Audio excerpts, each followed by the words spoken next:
Good morning. My name's Amy, also known as Best Isis on social media.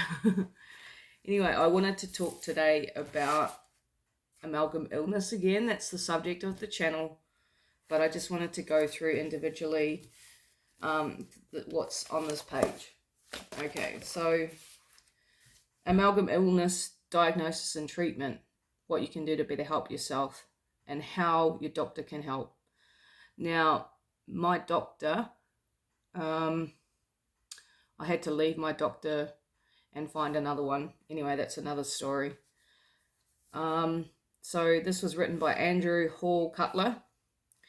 And at the beginning it says, do you or someone you know suffer from allergies, asthma, autoimmune disease, amyotrophic lateral sclerosis, ankylosing spondylitis, excuse my pronunciation, myasthenia gravis, Parkinson's disease, Alzheimer's disease, schizophrenia spectrum disorders, borderline personality disorder, anxiety, panic attacks, ADHD, learning difficulties or disabilities, endocrine problems, depression, obsessive compulsive disorder, manic depressive disorder, rheumatoid arthritis, juvenile arthritis, lupus erythematosus or something, multiple chemical sensitivities, environmental illness, chronic fatigue, fibromyalgia, sciatica, gastritis, irritable bowel syndrome, colitis, Crohn's disease, sleep disorders, anorexia nervosa, bulimia, yeast syndrome, and other problems that your doctor can't help with. So, what you need to do is look at the whole picture. See here? I got a whole picture. Over here, there's a whole picture. But because I'm blocking some of it, it's not a whole picture. So, what I mean to say is you need to find people that can look at the whole picture. Holistic, whole. So I have a holistic dentist who I found by chance, and I'm grateful. So you need to find a holistic dentist and a holistic support team, as in people that are capable of looking at the whole situation. I feel as though I've fallen through the cracks a little bit. I've had mental health issues, I guess you could say, from a pretty young age. And I haven't really got a diagnosis yet, a formal diagnosis, because I haven't had the opportunity to get a formal diagnosis just yet. So, so what that means is, I sit here confused a lot. I have been hospitalised for mental health issues a few times in Australia. The first admission was in 2011. That was about 4 or 5 months after I moved to the country, Australia, from New Zealand. In 2018 and this year. So this year I've been hospitalised twice into the mental health unit. That's been frustrating. So, exciting times. So I'm in the process of getting the amalgams restored. I've had 3 done. So the first one was top right, next one was the top left, and then bottom right. And I've still got, can't see it, well maybe you can. There, that's the last one. And then I get in here, I had braces when I was a teenager for a year, and because I have bad teeth. Anyway, so I've still got this retaining wire under these 6 bottom teeth, and that apparently has got nickel in it, which isn't good for you either. So I'm getting that taken out next week as well, and this last one fixed up, and then I continue with the protocol, the Quicksilver Scientific Detox Cube, the protocol for getting rid of the amalgam, well, the mercury. So given that big, huge list of things that people can suffer from that can be a result of mercury or other metals, but they're saying this book's all about amalgam illness. So let me just read this part here. Okay, so how does mercury affect the body? Despite the long history of research on mercury and the vast amount of science we have about its effects on the body, mercury has hardly been associated with a single disease in mainstream medicine, yet its toxic effects are felt on every body system. So I think it's kind of quite scary that this isn't the port of call for all doctors, is to work out what's toxic in the person's body. What metals have they got in their body? Yeah. And the testing is a hard one because it's difficult to get a correct analysis of what's actually in the body. They try urine, blood. I think hair is the most effective way to work out about mercury. I didn't bother because I knew I had them in my teeth, so I knew it was toxic. Below are the descriptions of how mercury affects various processes in the body and the diseases that it may be associated with each effect. Okay, number 1. Mercury blocks the conversion of thyroid hormone, T4 to T3. Mercury also interferes with the utilization of iodine. These facts alone may result in any myriad of thyroid conditions, including general hypothyroid, chronic fatigue, depression, weight gain, brain fog, lethargy, and more. Okay, so I have had a lot of depression, a lot of fatigue, a lot of weight gain, brain fog to the max, tired, 100%. I can't sleep long enough and I wake up tired. Mercury aggressively binds to sulfur.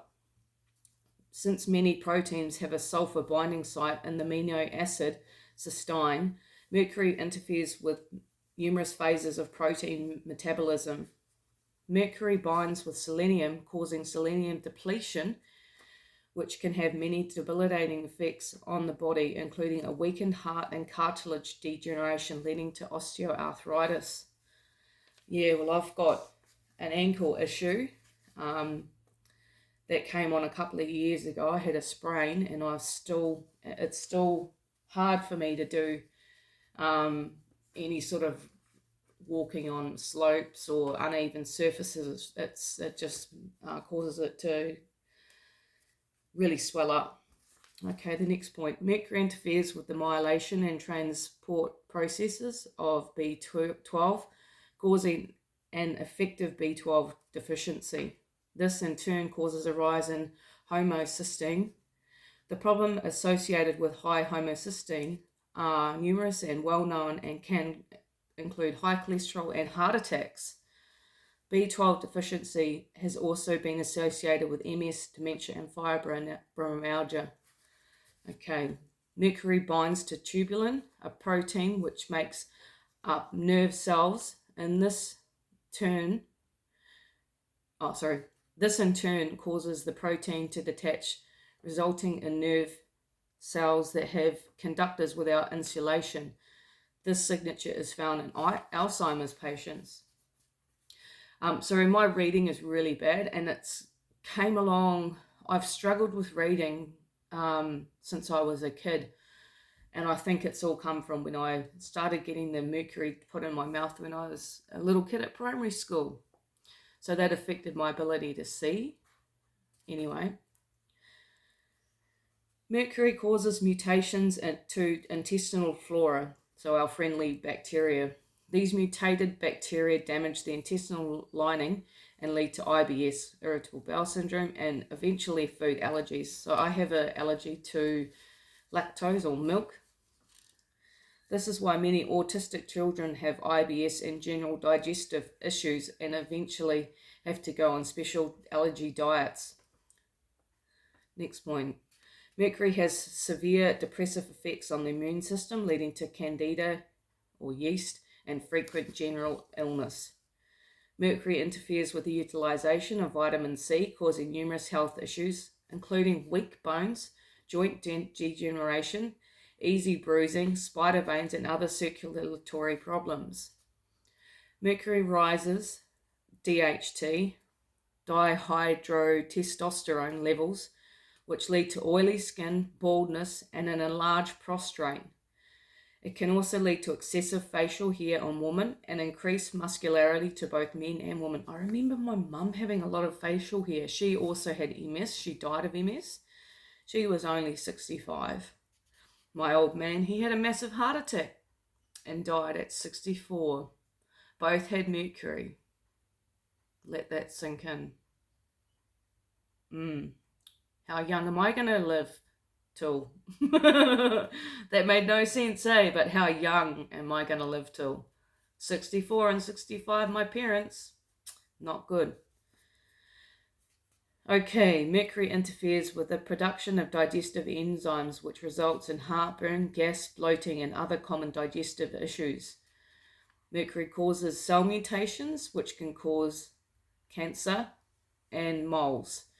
When you see someone with numerous moles or skin tags, like I've got them around here, around the lymphatic drainage areas, so the neck, underarms, and inner thighs, they may be mercury toxic. Yeah, so I've got them here. Got a little farm of them here. Mercury interferes with insulin production and metabolism, possibly causing hypoglycemia and some diabetes in others. So I just got to pull this apart. Stapled together. Okay. Mercury displaces magnesium, which is necessary for calcium utilization. When this happens, constipation results in some people and diarrhea in others. So I switch between the two. People also experience muscle twitching, cramps, and other symptoms known to be associated with a low calcium and magnesium. In the long term, this can lead to osteoporosis, arthritis. I've got arthritis.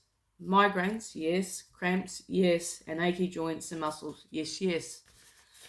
Mercury affects the hypothalamus, which in turn affects the endocrine system, modifying mood, hunger patterns, and memory. Yeah, that's really, really true. Memory is bull on. Especially short-term memory. Heartbeat, perspiration. Some mercury toxic persons perspire more, some less. Temperature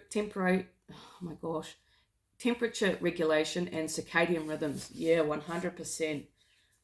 My sleep is a bit messy and my temperature is all over the shop. Sometimes I wake up absolutely sweating. I'm 44 soon. And I've been experiencing issues with sleep, hot flashes, really long times between periods, like sometimes 2 months between periods. Anyway, Mercury also interferes with ADH, the antidiuretic hormone, ACTH, which is androcorticotropic hormone. I'm not quite saying that right. Thyroid stimulating hormone, luteinizing hormone. See, that's what is affecting me. I saw a kinesiologist and she said that my LH hormone is really messed up at the moment. Follicle stimulating hormone, resulting in numerous conditions. Mercury affects sensory conditions and can cause sensitivity, light, and ringing in the ears, tinnitus. A dulled sense of smell and taste, yeah. It can also cause issues with balance, changes in emotional states such as shyness, unfounded fears, and procrastination, yep. Obsessive compulsive disorder, little bit, and can result in numbness or tingling sensations leading to Raynaud's. Okay, so what are the solutions? Get them out. Get your silver fillings out. And if you had them out and you didn't do the detox, go to a holistic dentist who works with this smart. Okay? Find one. Okay, so www.thesmartchoice.com. So www.thesmartchoice.com. ice.com. Okay. Safe mercury amalgam removal technique. Okay. Go and do that. If anyone you care about at all, just get them looking into it. Find a better doctor. Find a holistic doctor. That's what I need. What I'm finding is I'm just sort of slipping through all these little cracks in the system. Because I'm a Kiwi living in Australia, there's also not a lot of financial help for me. So I have to beg, borrow and steal. I try and not steal at all. So supplementation, removal, the big three. What's the big three? Okay, let's read the big three. One of the main issues with mercury is that it is dumped into the intestines by the liver. When this happens, much of it is reabsorbed and redistributed in the body. Preventing this redistribution of mercury is a primary method of suppressing mercury symptoms. The best supplement for this is allergen. Allergen, when present, absorbs mercury in the intestines and prevents its reabsorption, resulting in fewer mercury symptoms. Amalgam can be taken while amalgams are still installed. The second most important mercury-related supplement is vitamin C. Mercury causes oxidative damage to the body, which vitamin C helps to block. Mercury also interferes with vitamin C utilization, so higher than normal supplementation is often recommended. Vitamin C can be taken while amalgams are still installed. The third most important mercury-related supplement is vitamin E with selenium. Mercury induces oxidative damage to the brain, and vitamin E helps block this damage from occurring. Vitamin E can be taken while amalgams are still installed. Okay, now I'm not going to go too much into this detox process that is in Andrew Cutler's book, and the reason for that is some of the information in here is a little bit outdated, and it's not the same process that the SMART. So basically, this is 20 years old, this book, okay? So, yeah, it's got some great information. If you can get a copy of it, that's cool. This copy was put out in 95, I think. Yeah, anyway, so it's pretty old. Sorry, 99. So what I wanted to discuss was, okay, so we understand that there are a lot of conditions that the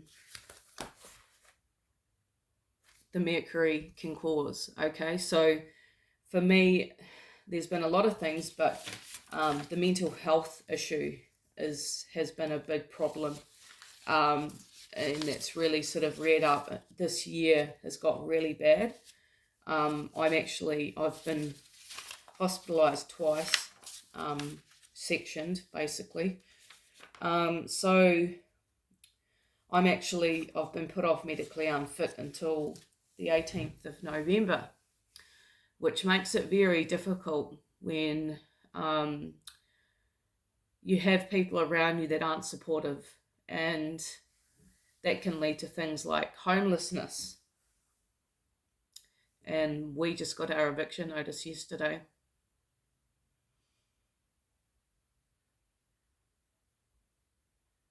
So, Merry Christmas. Christmas Eve, we have to be out by. I'm not allowed to work. I've got no money. And now I'm going to be living on the street. So, what you need to do is just take a deep breath and know that you've got to look at the whole picture. And the whole picture, it's not right. It's not right when you just look at little parts of it, eh? Because what happens is you miss the whole picture. You can't see it if you're only looking at a little bit of it, okay? You can't see the true story of it all. So, be kind to people.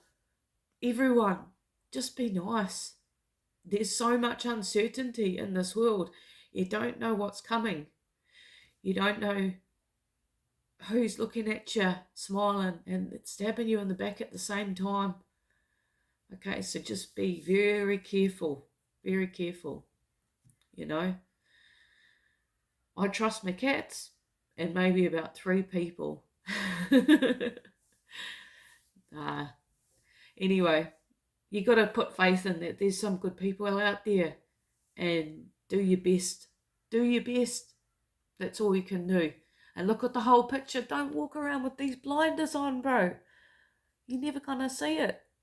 You'll never see this whole picture up here. And you'll never see that whole picture because my shoulder's blocking out part of it and the boxes are blocking out part of it. Okay? Holistic.